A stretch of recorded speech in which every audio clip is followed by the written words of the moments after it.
Hey, it's Dr. Katherine Pannel. I'm here again for part two of the series of mental health during a pandemic. Uh, I went back and forth between, starting with adults and their anxiety versus should I start with children and their anxiety, depression, and how to cope.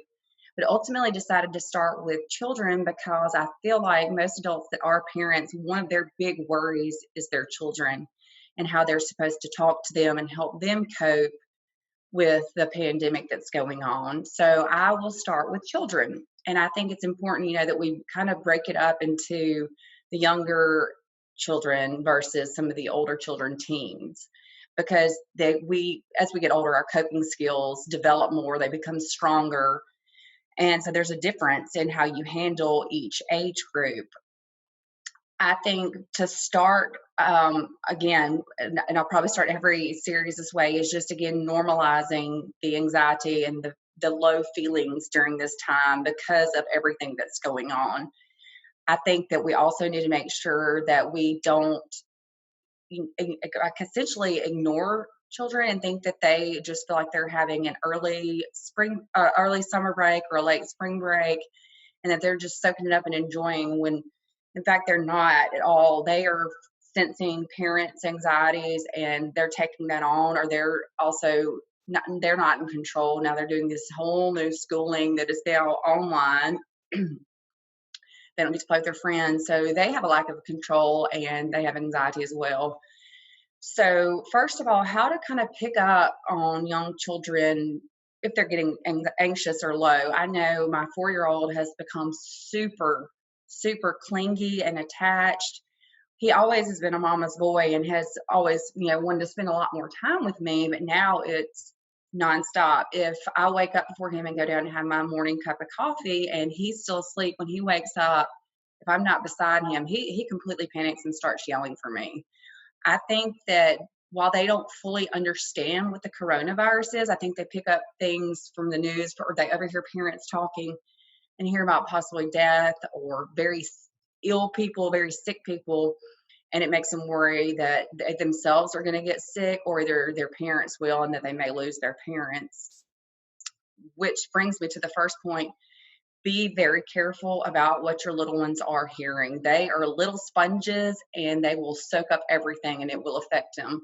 Try not to watch the news in front of them, kind of stay off of, things that are talking nonstop about coronavirus, whether that be Facebook videos, the news. Try to shield them from that part of it. News sometimes is sensationalized and you hear the worst of the worst stories. So don't really let them be around when you're watching the news. If you're talking with your spouse, especially us physicians, we don't need to talk about the cases that we're seeing or the fears that we don't let them in on those adult conversations. But while you don't want to let them in on the adult conversations, you don't want to also think that they're just dumb and not knowing what's going on. I think the very most important thing talking to little teeny groups is just comfort and safety. They just need to feel safe, and that way they don't get anxious and they don't get down. Um, you'll start to notice that, yes, that they're clingy, they don't want to let you go, they're anxious, they become a little bit more impulsive, irritable. You'll see a little bit of mood swings. They may not be sleeping as well. That anxiety can affect sleep. They may not eat as well. If you just kind of notice a shift in their personality that's just not like them. Nightmares, those can be more frequent.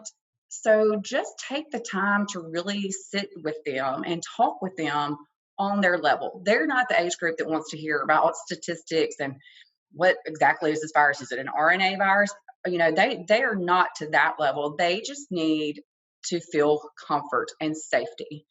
Let them know that, hey, yes, there is a virus going around. It's called the coronavirus, but mommy and daddy are going to keep you safe as much as we can. We're going to follow all the rules that the experts have told us to follow. They're working so hard to find treatment for this. They're working so hard to keep you and mommy and daddy and your sisters and brothers safe. And ultimately, this coronavirus is going to go away and you're going to get to do the same things that you did before. Things are going to go back to normal. You're going to get to play with your friends. You're going to get to go back to school. You're going to be okay. And I think that is enough just to kind of give them peace and rest. Also, schedules are huge for this age group.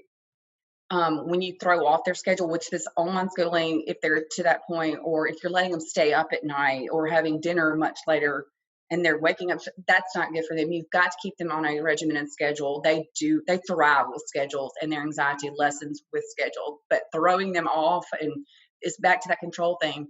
They don't have any control. They start getting anxious. So keep things stable and organized for them. And then that takes care of that group.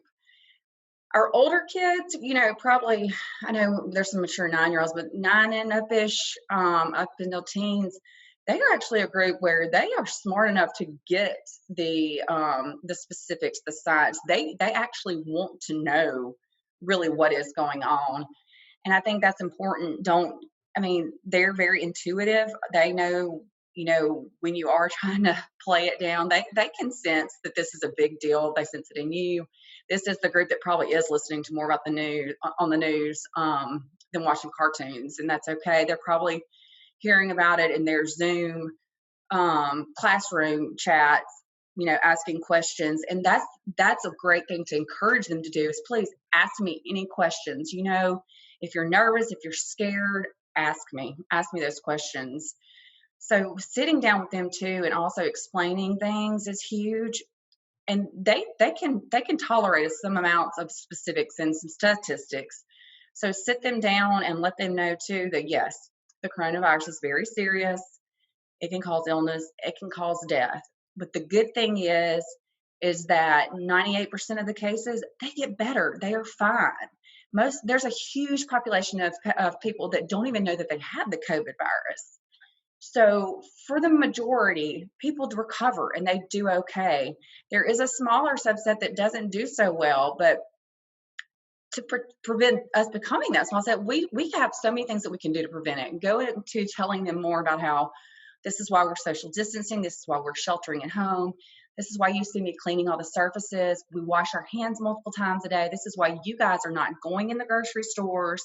You're not playing with friends. This is why you're not going to school. It's because we are putting together every measure to keep you guys safe. So just open honesty that this is a dangerous virus, but for the most part, people recover. So how to pick up on this age group when they're feeling down? This is a difficult age group because they sometimes don't know how to interpret their feelings themselves and talk about them. But just encouraging them to talk about their feelings is huge. If they're the type that's not one to talk, there's certain things that you can pick on behavior-wise. And anxiety and depression are kind of hard to tease out. Often you have one with the other. So just any change in personality, they're your kids, it's their norm. If they're starting to do things that they typically wouldn't do or act ways they typically wouldn't, then you know that you may want to look into it further and talk to them more about it.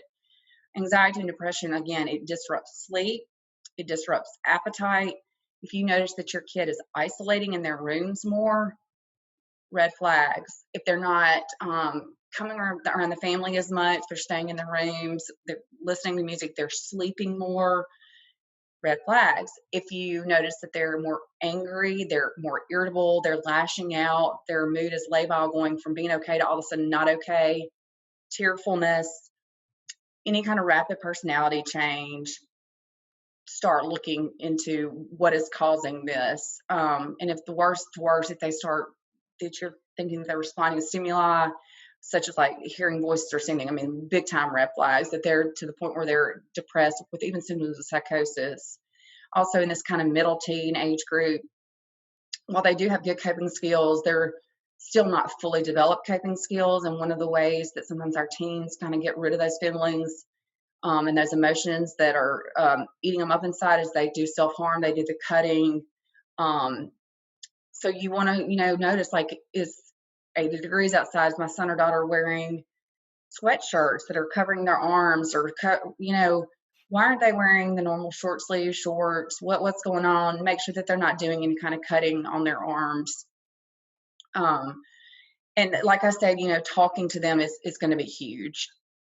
If you get them to talk to you and they're telling you that they're just not feeling like themselves, they're down, they're nervous that they're going to get the virus, they're nervous that their parents are going to get it, they're going to die, what will they do? Lots of questions. You can talk to them, comfort them, But another thing is to get these kids out of the house. Don't let them focus on their iPads or the TV too much. Get them out. We still can do social things via, um, we can do the telephones, iPhones with FaceTime. I know my kids' school district is fantastic about they're doing Zoom conferences every Monday. They get a conference with their classmates to kind of just check in, just every week. Just getting to see their friends is huge. And I know that we can't do that physically yet, but we can still do it, via laptop, via telephone. I know my 9-year-old and my 7-year-old are on a swim team, and they're even doing Zoom conferences so that they can see their swimming buddies, and they're doing some exercises on dry land. So I know that we can't be on our soccer teams, we can't do dance, but nothing keeps you from being able to do those activities either inside or outside.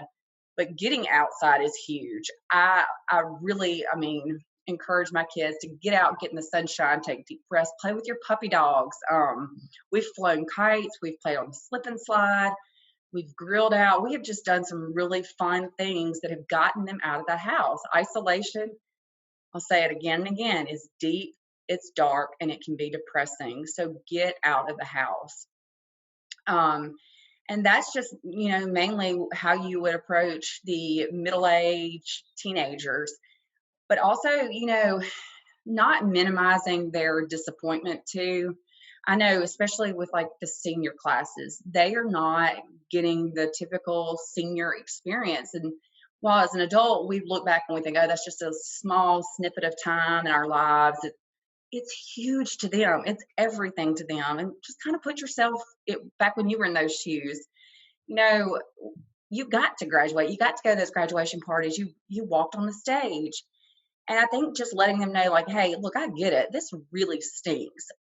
But then maybe turn around into something positive and think, while you're not going to get to do the typical normal graduation things, look, you're the class of 2020 who, oh my God, you got to graduate during a pandemic. Like nobody probably in your lifetime will ever be able to look back and say, I was that class of 2020 that graduated during a pandemic.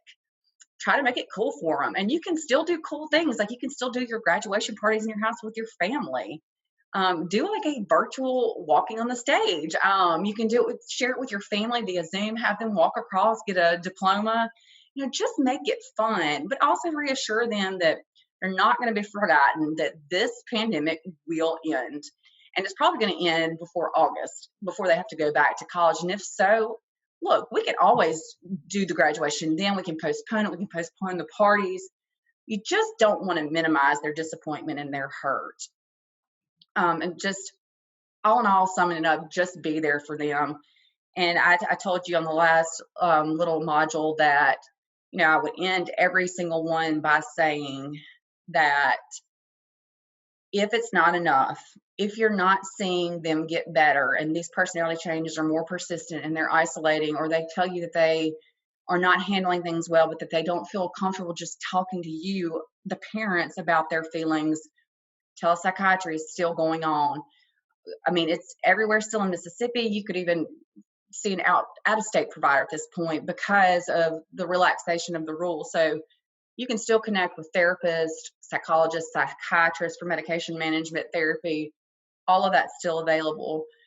If it's more urgent, more acute, or the telepsychiatry services are not helping, once again, you've got to take them to the nearest ER. I know they're trying to keep people away because of the COVID, but so call, figure out. They can put you in touch with services like hospitals, psychiatric hospitals. They can put you into touch with their intake people so that you could probably take them from the house to the inpatient facility if that's needed. Just don't downplay your teen symptoms. Don't minimize them. If they're saying that they want to harm themselves or they want to end their lives, you've got to take it seriously and address it head on and quickly. So I think that's all for today. That's going to wrap up our kids. And I hope that if you're parents or adults, then, that have little ones, loved ones, nephews, nieces, I hope that that'll kind of give you some tips, some skills to really address them and their symptoms, but will also kind of in a way relieve some of your anxiety because now you're not going to worry so much about what do you do about your kids.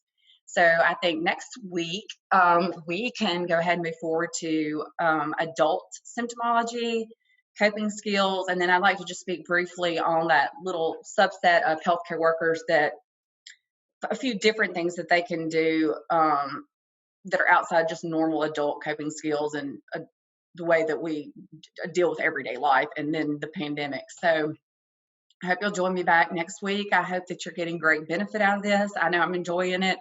Anytime I can speak mental health, I get really excited. The more we speak about it, the more the stigma falls, the wall falls, and overall, it's just a good thing. So see you next week. Thanks.